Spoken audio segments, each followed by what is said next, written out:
Hello friends, welcome to my channel Talk Well with Ravindra. Friends, I have been posting some of the videos regarding tenses. पहले भी हमने tenses के regarding 3 videos already post की हैं and I hope आप लोगों को अच्छी लगी होंगी, जैसा कि आपके रिस्पॉन्स से मुझे लग रहा है। फ्रेंड्स, आज हम बात करेंगे अपने टेंस परफेक्ट कॉन्टिन्यूअस के बारे में।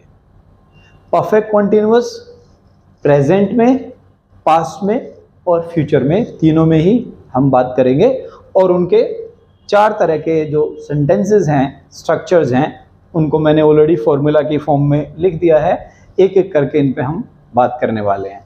दोस्तों, परफेक्ट टेंसेस के बारे में जब हिंदी में अगर हम बात करें, थोड़ा सा उनको पहचानने के लिए किस प्रकार के ये सेंटेंसेस, किस प्रकार के ये वाक्य होते हैं, तो आप हिंदी में इनको बोलते हैं करते आ रहे हैं। काम जो है वो कॉन्टिन्यूटी में बना हुआ है और उसमें एक इम्पोर्टेंट फैक्टर ये है कि उसमें टाइम भी दिया जाता है, टाइम को भी मेंशन किया जाता है कि किसी काम को कब से हम करते आ रहे हैं। अगर प्रैक्टिकली देखें तो फ्रेंड्स, कॉन्टिन्यूअस में और परफेक्ट कॉन्टिन्यूअस में एक बेसिक डिफरेंस यही है, क्योंकि वर्ब तो दोनों में ही आईएनजी फॉर्म की यूज़ होती है, लेकिन परफेक्ट कॉन्टिन्यूअस सेंटेंसेस जो हमारे होते हैं, इसमें हम लोग इसके साथ में टाइम को भी ऐड कर देते हैं।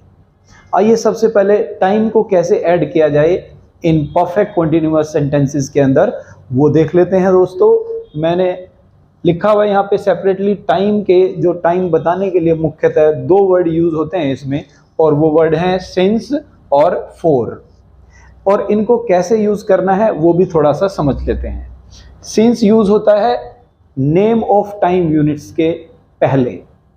मतलब क्या है, अगर किसी टाइम यूनिट का नाम हमने दे दिया है, चाहे वो नाम किसी भी रूप में हो, जैसे जन्म से सिंस बर्थ, बचपन से सिंस चाइल्डहुड, स्कूल टाइम से since school time, right, teen age से सिंस टीन एज, मॉर्निंग से, लास्ट नाइट से, 5 o'clock से या लंच टाइम से, तो इन सब के पहले जुड़ जाएगा सिंस।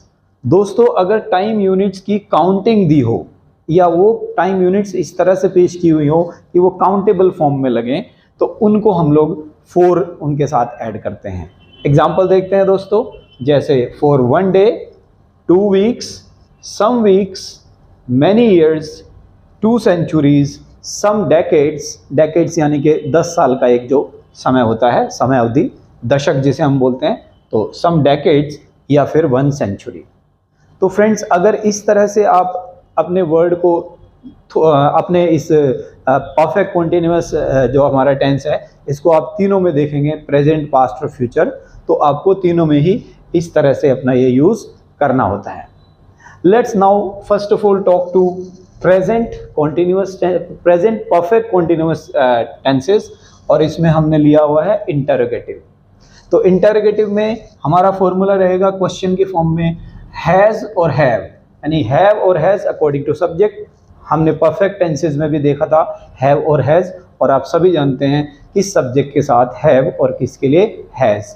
फिर भी थोड़ा बता देता हूँ, हैव किसी भी प्लूरल नंबर ऑफ सब्जेक्ट या फर्स्ट पर्सन आई के लिए या यू के लिए या दे या वी के लिए, जो प्लूरल नंबर ऑफ सब्जेक्ट्स हैं उन सब के लिए, और आई के लिए, सबके लिए हैव, और थर्ड पर्सन सिंगुलर सब्जेक्ट के लिए हैज़ का प्रयोग करते हैं, जैसे कि ही के साथ, शी के साथ या फिर इट के साथ। तो हैज़ हैव में से कोई सा एक plus subject plus being plus verb plus ING plus time, जो टाइम हमें मेंशन करना है कि कब से, तो वो हम एंड में जोड़ते हैं। एक एग्जांपल देखते हैं दोस्तों। अगर मैं पूछना चाहूँ, have you been living in Narela since childhood या सिंस योर बर्थ, तो यहाँ पे आंसर देगा subject I have been living in Narela since my birth, यानी पहले सब्जेक्ट आई, फिर हैव हमारा जो टाइम वर्ड है, हमारा जो हेल्पिंग वर्ब है, और फिर जो है बीन उसके साथ जुड़ा हुआ है, और फिर वर्ब प्लस आईएनजी फॉर्म, और बाद में जोड़ देंगे टाइम। तो हम कहेंगे I have been living in Narela since my birth, या फिर मना करना चाहेंगे तो हम कहेंगे I have not been living in Narela since my birth. Friends आइए देख लेते हैं इसे सब्जेक्ट थर्ड पर्सन ही के लिए भी।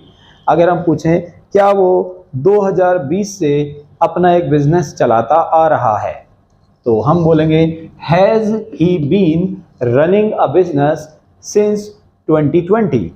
तो अब इसका आंसर्स आ जाएगा he has been running his business since 2020, या फिर नेगेटिव आंसर दे सकते हैं, तो हम कहेंगे he has not been running his business since 2020। Friends इसमें भी हम इंटरोगेटिव नेगेटिव क्वेश्चंस पूछ सकते हैं। तो कैसे पूछेंगे, हैज़ और have plus subject plus not been plus verb ING plus time. ये सब्जेक्ट इस काम को क्या नहीं करता आ रहा है। तो example, have you not been living in Narela since your birth, और has he not been running his business since 2020। तो फ्रेंड्स ये देखा आपने प्रेजेंट परफेक्ट कॉन्टिन्यूअस जो टेंसेज हैं हमारे, उनको प्रेजेंट के हमने सारी डिटेल्स जो है वो देख लिया है। आइए दोस्तों अब बात करते हैं पास्ट परफेक्ट कॉन्टिन्यूअस में, और इसका सेंस बनेगा करते आ रहे थे, किसी काम को करते आ रहे थे। पास्ट में जो कॉन्टिन्यूटी बताई गई है, साथ में उसका वो समय भी मेंशन किया गया है, तब से वो काम जब से शुरू हुआ था उस टाइम को भी यहाँ पे हम सिंस और फॉर के साथ जो है ऐड कर देंगे। फॉर एग्जाम्पल मैं क्वेश्चन पूछना चाहूँगा, हैड, इसमें सभी के लिए हेल्पिंग वर्ब हैड आएगी पास्ट में, चाहे सब्जेक्ट कोई भी हो, फर्स्ट पर्सन हो, सेकंड पर्सन हो, थर्ड पर्सन हो, प्लूरल नंबर ऑफ सब्जेक्ट हो, सिंगुलर नंबर ऑफ सब्जेक्ट्स हो, कोई भी हम लोग यहाँ पे यूज कर सकते हैं। तो had plus subject plus been plus verb plus ING और लास्ट में अपना टाइम। इसका सेंस होगा क्या आप या वो व्यक्ति किसी भी काम को पास्ट में करते आ रहे थे एक निश्चित समय तक, एक पर्टिकुलर पॉइंट ऑफ टाइम तक।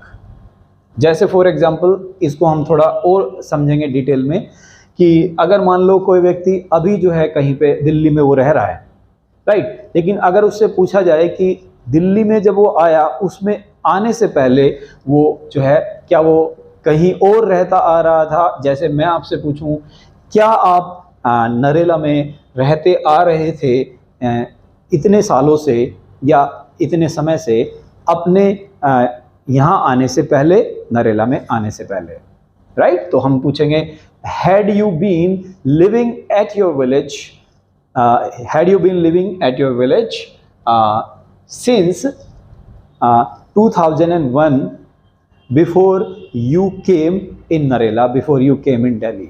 मतलब होगा क्या आप दिल्ली आने से पहले क्या अपने गांव में आप रहते आ रहे थे। तो फ्रेंड्स इसका एफर्मेटिव फॉर्म देखिए, subject plus had been plus verb plus ING, यानी कि व्यक्ति आंसर देता है I had been living at my village I had been living at my village since 2001 before I came to Narela, Delhi।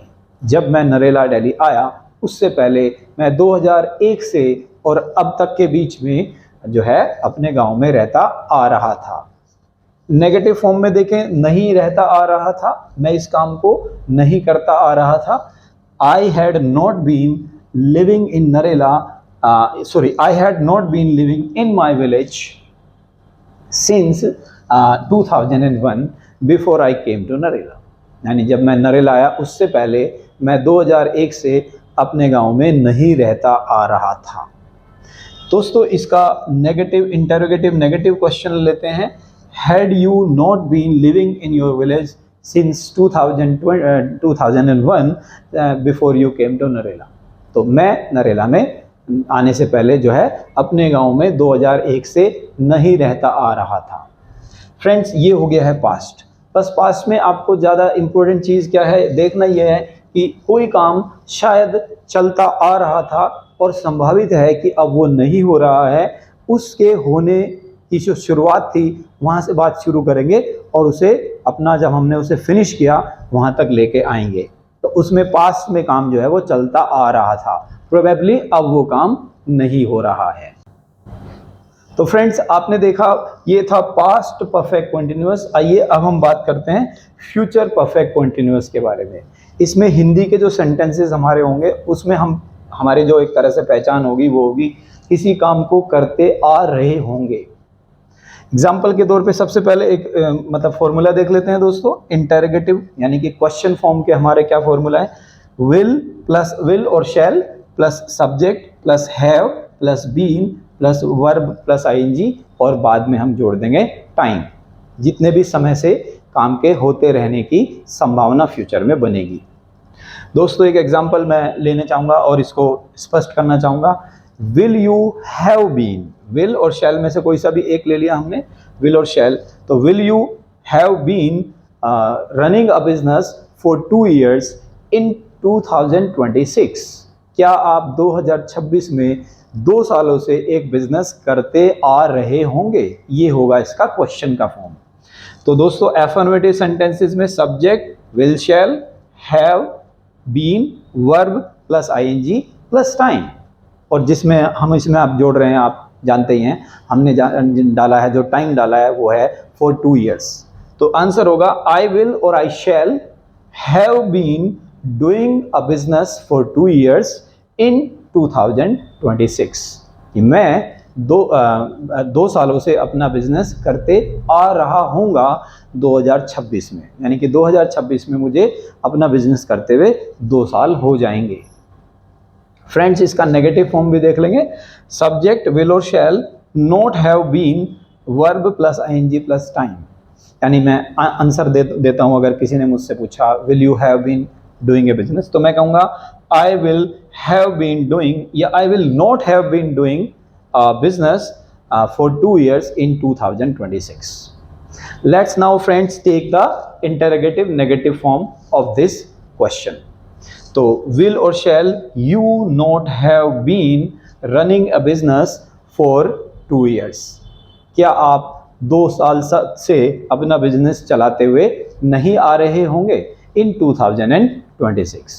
तो आप अपनी choice का कोई भी आंसर बोल सकते हो, एफर्मेटिव और नेगेटिव।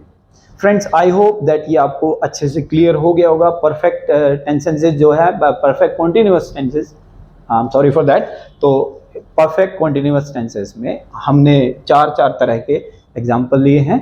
तो ये था दोस्तों, आई होप आपने इसमें काफ़ी सीखा होगा, इसको और प्रैक्टिस करें आप लोग।